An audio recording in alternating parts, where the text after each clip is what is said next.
Bonjour à tous et à toutes. Je voudrais dans cette intervention préciser certaines choses, certains points que j'avoue, je ne pensais pas être amené à le faire dans cet article que j'ai écrit et qui est sur le Facebook, que j'ai volontairement mis aussi, et je ne le fais jamais, sur le site.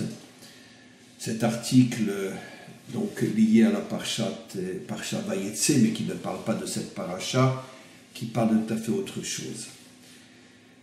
J'ai quelques précisions à donner, et je veux le faire oralement, parce que je m'aperçois avec stupéfaction, bien que j'écris chaque semaine, j'écris en français, j'écris en hébreu, ça fait 40 ans que j'écris, j'ai écrit de nombreux livres, plus d'une vingtaine, et des articles que j'envoie chaque semaine à des milliers de personnes, encore une fois en français, en hébreu.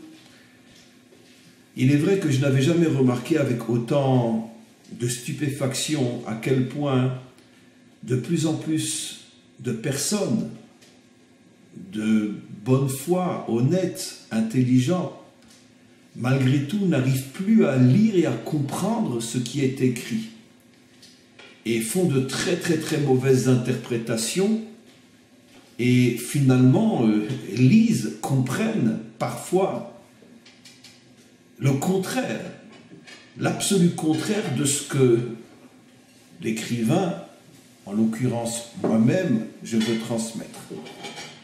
Je pense que cela provient entre autres du fait qu'on vit dans une génération où tout est tellement facile, on appuie sur un bouton, on a le renseignement que l'on voulait, on ne fait plus d'efforts dans rien, on ne réfléchit plus, de moins en moins de gens lisent d'ailleurs. Et donc dans cette génération de haute technologie, finalement, le premier qui prend un sacré coup, c'est le cerveau. Et donc, on survole un texte, on a l'impression qu'on l'a compris, on retient une idée ici et ailleurs, et on se fait tout un film sur ce qui aurait été écrit, alors que c'est tout le contraire qui a été transmis. Et là, avant de commencer mon intervention, je tiens vraiment à vous préciser la chose suivante. Lorsque j'écris, et peut-être plus encore que lorsque je parle, chaque mot est d'une précision absolue, et si c'est ce mot qui a été utilisé, c'est parce que c'est ce mot qui doit être utilisé avec toutes les nuances et toute la profondeur du mot, du texte, de la phrase. Et donc faites très très très attention quand vous lisez mes articles. Je ne peux pas m'engager pour les autres, mais quand vous lisez mes articles, faites très attention d'avoir une approche posée, profonde, intelligente, de méditer sur chaque mot qui est utilisé, parce que ce n'est pas simplement quelque chose qui est jeté comme un article dans un journal, mais c'est une véritable construction où chaque mot, chaque phrase, chaque partie du texte a son importance vitale, et si tu passes à côté d'un mot ou si tu le comprends mal, c'est tout le message qui risque d'être falsifié. J'explique. La grande majorité de ceux qui ont lu ont plus ou moins bien compris.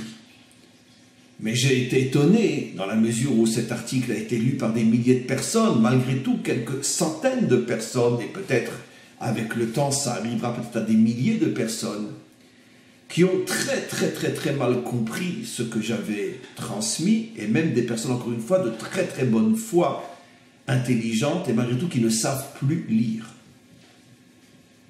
Même parmi mes élèves proches, très proches, j'ai été étonné. Une grande partie donc de ces mauvais lecteurs, dans le sens qu'ils n'ont pas véritablement capté le message, c'est d'avoir cru que je transmettais comme message que la prière n'était pas importante, que la lecture des psaumes n'était pas importante, et que finalement la religion n'était pas importante, que les rabbinim n'étaient pas importants, alors que jamais, jamais, jamais, jamais je n'ai même suggéré une telle imbécilité. Et je vais expliquer ce dont je parle dans ce texte. Je vais vous confier un secret. comme des milliers d'autres dans ce pays, j'ai un fils à l'armée, dans une unité d'élite. Et lorsque, au moment où ça a explosé à Gaza, il m'a envoyé un mot pour me dire « Papa, je vais sans doute être envoyé à Gaza », je vous affirme que je n'ai pas dormi de la nuit et j'ai pratiquement récité des psaumes et étudié toute la nuit, jusqu'à ce que j'entende la bonne nouvelle que finalement il n'a pas été envoyé là-bas. Évidemment qu'on prie, évidemment qu'on récite des psaumes. Moi-même, dans quantité de cours, j'ai invité tous ceux qui me suivaient à dire des psaumes tous les jours. Moi-même, ça fait maintenant plus de peut-être 20 ans que je lis des psaumes tous les jours et j'ai eu le mérite de recommencer le livre des psaumes des dizaines de fois dans ma vie. Je ne pourrais pas concevoir un jour sans lire les psaumes. Et ne parlons pas de prière. Évidemment que ce texte ne parle pas de ça. Et même parmi mes élèves proches, on m'a demandé, mais Rav, quoi, on ne doit pas prier? Mais lis le texte, ce n'est pas de ça que l'on parle. Moi-même, encore une fois, j'ai prié toute la nuit le jour où j'ai reçu un message de mon fils qui me disait « Papa, on nous envoie à Gaza ». C'est pas de ça que je parle. Je parle ici de quelque chose de tout à fait différent de ce que beaucoup malheureusement ont compris. Je parle de l'attitude que doit avoir un leader d'Israël, que ce soit sur le plan politique ou sur le plan rabbinique. Et ici, je m'adressais plus au leader spirituel. J'ai besoin d'un leader spirituel pour m'entendre dire qu'il faut que je lise les psaumes. Mais ma grand-mère le disait aussi. Tout le monde le sait. Toute la nuit, j'ai lu des psaumes quand j'ai entendu que mon fils allait peut-être être envoyé à Gaza. Mais quel est le juif qui ne lit pas des psaumes? Dans un moment de tension, dans un moment de danger. J'ai besoin d'un leader spirituel pour m'entendre dire que l'eau est mouillée et que le feu brûle. Mais comment vous pouvez imaginer que ce texte appelle à ne plus prier? Mais où vous allez chercher des compréhensions pareilles? Je m'adresse à des leaders. J'en suis moi aussi à mon niveau. J'en suis un, moi aussi, puisque je suis suivi par des centaines de milliers de personnes.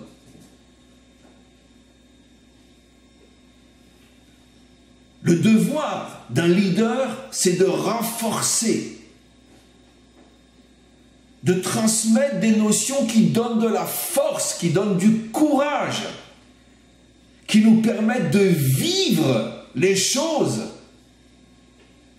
avec force, avec courage, avec détermination. Ça, c'est le devoir d'un leader. Sinon, je ne suis pas un leader. Dieu lui-même, un verset nous explique ce qu'il nous a donné. Le verset dit « Hachem oz le amoïten » Dieu a donné la force à son peuple. Il n'est pas dit « il nous a donné la prière, il nous a donné l'étude, il nous a donné les mitzvot ». Hachem oz le amoïten, il nous a donné la force. Ce qu'on attend d'un leader, et surtout du maître du monde, c'est « transmets-moi des forces ». Je n'ai pas besoin d'un leader pour m'entendre dire qu'il faut que je fasse des psaumes. Parce que ça, ma grand-mère, elle le dit aussi. Tout le monde lit des psaumes. Ce que j'attends d'un leader dans un moment de danger, c'est de me transmettre des messages qui vont me donner du courage, de la force, de la joie, des certitudes. Pas lire les psaumes. Il faut prier. Mais je n'ai pas besoin de toi pour savoir qu'il faut prier. Nos enfants de 6 ans, de 5 ans savent qu'il faut prier. Toute la nuit, j'ai prié. Transmets-moi des forces. Prouve-moi que tu es un leader. Fais de moi un guerrier. Fais de moi un homme. Renforce-moi. Bon, je m'adresse au peuple juif. Il est temps de lire les psaumes. On dirait le pape qui parle. Mais attends, je ne suis pas catholique, moi. Je suis juif. J'ai besoin de force, pas de religion. Ou alors, arrête de dire que tu es un leader. Arrête. Transmets-moi des forces. Ce que moi j'attendais, c'est que les dirigeants spirituels s'adressent à nos soldats, s'adressent à ceux qui sont sous les bombes, leur donnent des conseils, leur transmettent des messages, comment vivre de telles situations. Lisez les psaumes. Mais attends, on n'est pas au Vatican. Mais pour qui tu te prends? Mais qu'est-ce que ça veut dire? C'est ça un dirigeant d'Israël? Alors que les enfants vivent traumatisés, cachés dans des comment dire, dans des, je ne sais plus le mot, peu importe, des places sécurisées pendant que les missiles sont tirés, tu n'as rien d'autre à dire aux parents de ces enfants ou à ces enfants lire les psaumes. Il t'a attendu pour savoir qu'il fallait lire les psaumes. Ce qu'il veut, c'est que tu fasses de lui un homme fort, un homme courageux, un homme confiant. Il veut que tu rassures les mères, il veut que tu rassures les enfants. Où est la force de la Torah? C'est ça ce que j'appelle dans mon article la Torah galotique, la Torah du Vatican, la Torah de l'Église, où ce ne sont que de belles paroles, des belles prêches du dimanche matin, où on est incapable de prendre ce peuple et d'en faire un peuple fort, en lui transmettant des messages forts. C'est ça ce que nous, le peuple, on a besoin d'entendre.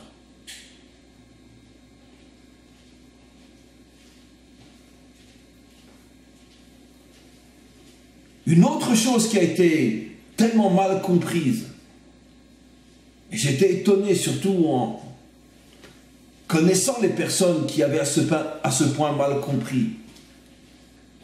Mais Rav, vous n'allez quand même pas être pour le fait qu'on doit rentrer dans Gaza, envoyer nos enfants là-bas, et on sait très bien que des dizaines vont tomber.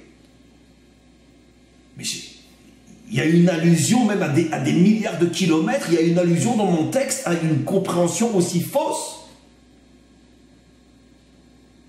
Je demande à Bibi de faire rentrer l'armée d'Israël dans cette poubelle puante. C'est ça ce que vous comprenez de mon article? Non. Sans avoir besoin de faire rentrer nos soldats, il y a des centaines d'autres choses à faire qui vont les calmer une fois pour toutes. Ils tirent sur nos populations, mais tirez sur leur population. Ah mais nous on ne peut pas, nous on est juifs, nous on ne tire pas sur les femmes et les enfants. Mais attends, je ne comprends pas. Donc ce qui veut dire, en répondant comme ça, que tu es prêt à voir mourir tes enfants, alors que tu sais que la seule manière de les protéger, c'est de tout simplement leur répondre exactement de la même manière qu'ils nous attaquent. Vous tirez, nous tirons. Vous tirez sur nos immeubles, nous tirons sur vos immeubles. Mais je vais sauver mes enfants parce que tout de suite, ça va s'arrêter. Le premier immeuble de Gaza qui va tomber avec 50 familles dedans, c'est fini, nos enfants n'auront plus besoin d'être dans des abris. Seulement, qu'est-ce que l'armée d'Israël fait? Elle prévient avant de tirer, sortez, on va tirer. Tout le monde sait c'est ce que l'armée d'Israël fait, oui je sais, on est complètement fou. En plus, on ne tire jamais sur des populations civiles, sur des organismes de n'importe quoi, on a tiré sur la télévision, et bien sûr on prévient tout le monde, partez, on va tirer. Donc quand on tire, l'immeuble est vide. Oui, non, c'est vrai, hein, les juifs ils sont fous, complètement fous, mais c'est comme ça. Mais attends, je ne comprends pas, eux, ils ont démoli des maisons entières, ils ont fait des dizaines de blessés, ils ont tué des personnes, eux visent que, et uniquement que, et seulement que la population civile. Pourquoi tu ne fais pas la même chose? Tu le fais une fois et c'est fini, tu n'as pas besoin de cesser le feu, ils te supplieront d'arrêter. C'est de ça que je parle. Je n'ai pas parlé de rentrer dans Gaza. Mais qui parle de bêtises pareilles? Mais c'est tellement compliqué à comprendre, mais lisez le texte. On a des avions, on a des canons, on a des tanks. Aujourd'hui, en 1 heure, tu peux résoudre tout le problème. Vous voulez tuer nos civils, on tire sur vos civils. Et le criminel juif qui me dira, nous les juifs, on ne fait pas ça, je dis, tu es un sale criminel. Tu es un sale assassin, parce que tu préfères voir tes enfants mourir, alors que ce n'est pas nous qui avons commencé. Tu te crois humaniste, tu te crois juif en disant que nous, on ne tire pas sur les maisons en face. Mais tu es un sale criminel à la solde des ennemis d'Israël. Honte à toi. Je suis sûr que si on fouille dans tes origines, on s'aperçoit que tu n'es même pas juif. Car un vrai juif va parler comme ça. Quoi, tu es prêt à sacrifier nos enfants pour épargner les leurs? Mais c'est eux qui tirent, c'est pas nous. Alors vous tirez, on tire. C'est de ça que je parle. Moi, jamais je tirerai sur un enfant. Mais si tu es prêt à tirer sur mes enfants, je te garantis que je vais tirer plus vite que toi et je vais d'abord dégommer tes enfants. Ça veut dire quoi? Ah non, nous on ne le fait pas? Ah, tu veux enterrer tes gosses alors? Et tu te prétends juif? Mais tu es une sale crapule. Tu es prêt à assassiner les enfants de ton peuple pour sauver les enfants du pire ennemi de ton peuple. Ce que vous faites, on le fait.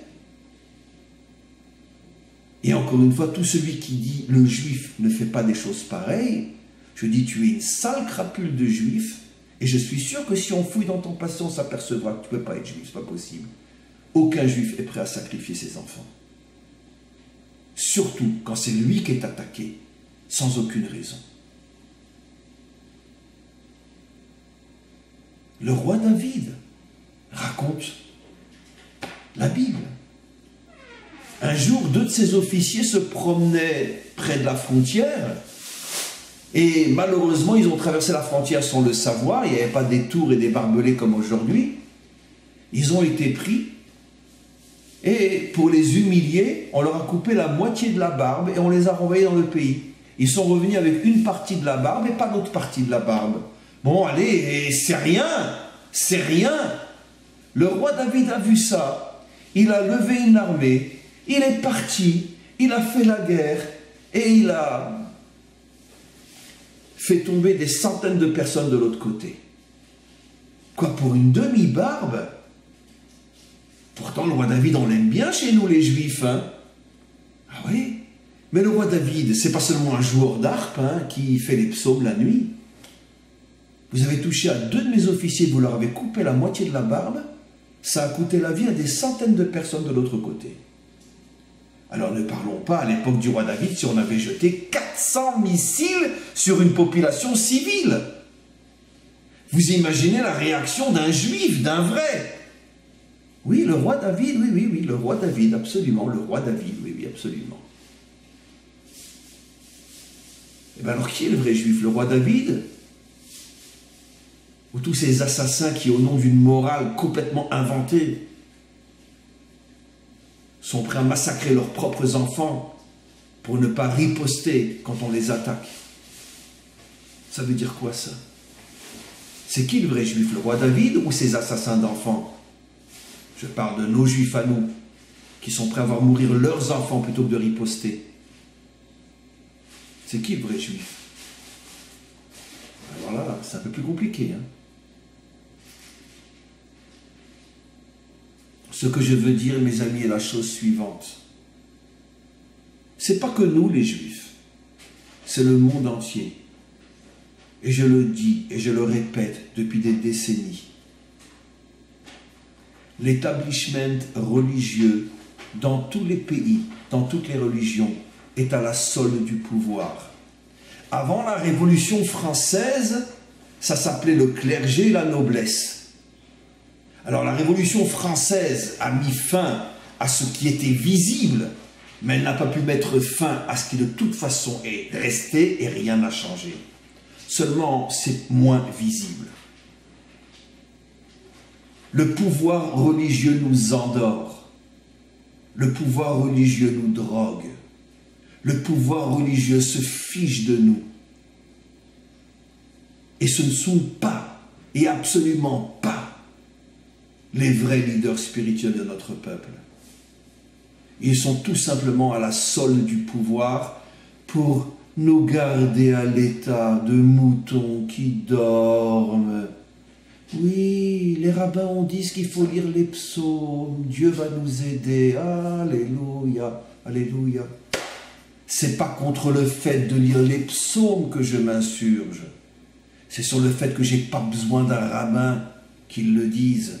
C'est pas ça que j'attends de lui. J'attends de lui qu'il se rende sur le terrain. J'attends de lui qu'il aille au milieu des soldats. J'attends de lui qu'il descende dans le sud, qu'il se mêle à la population, qu'il rentre dans les abris lui aussi, qu'il s'assoie au milieu de dizaines, de centaines de personnes et qu'il leur parle, qu'il les renforce. Je n'ai pas besoin de ces sornettes du Vatican, lisez les psaumes. Ça, j'ai pas besoin. C'est contre ça que je me suis insurgé. Pas contre le fait de lire les psaumes, contre le fait d'être un leader spirituel et oser sortir une ânerie pareille au moment où des milliers de personnes sont sous le feu. C'est ça le clergé. Le clergé, il est partout. Et chez nous, comme partout ailleurs. La vraie Torah, elle n'est pas là-bas. La vraie Torah, c'est un homme qui, dans un moment de danger, se rend sur le terrain, renforce ceux qui sont dans la difficulté, qui traversent une épreuve, qui leur parle de choses qui vont leur redonner courage. C'est ça un vrai leader spirituel. Quelqu'un qui transmet des forces et non des paroles de curé ou des paroles de pape. C'est ça un vrai leader spirituel. J'ai moi-même l'occasion, toutes les semaines, je me rends dans des bases militaires, je rencontre des soldats. Je leur dis quoi? Toutes les semaines. Je rentre dans des bases où se trouvent des unités combattantes. Je leur dis quoi? Mes enfants, il faut lire les psaumes. Évidemment que je leur dis. Mais ce n'est pas ça que je leur dis. Pas de cette manière. Ce qu'ils veulent entendre de moi, ce qu'ils veulent recevoir de moi, c'est des forces. C'est savoir pourquoi ils sont là. Pourquoi ils se battent. Comment les motiver. Comment les renforcer. Comment les aider à vaincre la peur. Comment les aider à se dépasser. C'est ça ce qu'ils attendent de moi. Parce que même si j'étais parvenu, de toute façon, ils ont tous un livre de psaumes dans la poche. Parce que c'est la première réaction du juif quand ça va mal. Et évidemment, on appelle sa maman. Comme tout homme croyant. Donc ils n'ont pas besoin du Rabdinovitch pour s'entendre dire des âneries pareilles. Mais par contre, après que je sois passé, que j'ai passé 1 heure ou 2 avec eux, et qu'ils sont remontés au point qu'ils n'ont plus peur de rien, là, ils peuvent dire, ce rave-là, il nous a apporté quelque chose. Il est venu jusque dans notre base. Il a passé 2 heures avec nous. Il nous a renforcés. C'est ça ce qu'on attend d'un homme, d'un vrai. Alors maintenant, évidemment que chacun d'entre nous, dans un moment de danger, s'il n'est pas un soldat ou s'il n'est pas impliqué directement, c'est évident, qu'est-ce qu'il lui reste à faire? Lire les psaumes, prier. Évidemment qu'il faut prier. Mais ça ne se dit pas, c'est évident. Ça se comprend tout seul. Dans un moment de danger, tous les leaders spirituels doivent quitter leur maison et se retrouver au milieu de ceux qui sont en danger. La fermer et agir. C'est ça ce qu'on attend d'un leader spirituel. Sinon, c'est un bluffeur déguisé en religieux. Un point, c'est tout. Et malheureusement, notre peuple, comme tous les peuples, souffre depuis des millénaires de la présence de cette bourgeoisie religieuse qui ne pense qu'à elle, qui ne pense qu'à son intérêt et qui transmet des messages religieux que l'on peut entendre dans n'importe quel temple, dans n'importe quelle mosquée, dans n'importe quelle église. Il n'y a aucune différence entre le message du dimanche matin et le message de cette religiosité bourgeoise qui transforme notre peuple en mouton et qui ne se rend même pas compte à quel point il est dominé par une idéologie qui l'affaiblit. C'est contre ça qu'il faut se révolter. C'est contre ça que je me révolte. Je veux que les hommes de Torah soient des hommes, soient des guerriers, soient des combattants, soient des gens investis, soient des gens forts, des gens courageux, des gens qui savent que dans le danger, ferme-la, agis. Ferme-la, agis. Je pense que j'ai clairement expliqué ce message. Bien évidemment, beaucoup de gens de mauvaise foi, quoi que je fasse, quoi que je dise, feront tout pour ne rien comprendre. Parce que eux, leur but, c'est de toute façon de volontairement mal comprendre pour avoir la justification pour pouvoir critiquer. Ce n'est pas à eux que je m'adresse. Parce que de toute façon, ils ne sont là que pour permettre à la caravane de passer. Vous connaissez tous le proverbe. Pour que la caravane passe, il faut que les chiens aboient. Donc, grâce à Dieu, des chiens, il n'en manque pas. Et c'est ce qui permet à ma caravane d'avancer. Mais, moi, dans cette intervention, je me suis adressé aux milliers d'autres qui, eux, sont honnêtes, qui, eux, sont sincères, mais ont tellement mal compris ce texte que je ne pouvais pas ne pas intervenir. Apprenez à lire. Apprenez à comprendre un mot. Ne vous précipitez pas à poser des questions qui n'ont rien à voir avec le message transmis. Réapprenez à comprendre un texte, surtout quand il est écrit par un homme qui réfléchit et qui pèse chacun de ses mots. En conclusion, je me répète et je redis la chose suivante. Tout juif qui n'a pas d'autre possibilité que de prier dans un moment de danger a le devoir de prier, car rien n'est plus fort que la prière. Mais tout juif qui a la possibilité de faire quelque chose, et surtout si on se prétend être un leader, la seule chose qu'il a à faire, lui, c'est de se taire et d'agir. Parce que c'est là que tu testes véritablement un leader. Tu es dans la parole ou tu es dans l'action. Et lorsque je te verrai sur le terrain, alors je commencerai à te respecter. Mais tant que tu es du haut de ta chair et tu commences à sermonter ton peuple, alors que toi tu es bien planqué dans ta tour d'ivoire, alors je te dis une seule chose, ferme-la, on n'a pas envie de t'entendre. Voilà la seule chose que j'ai à dire. J'espère que les choses sont claires maintenant.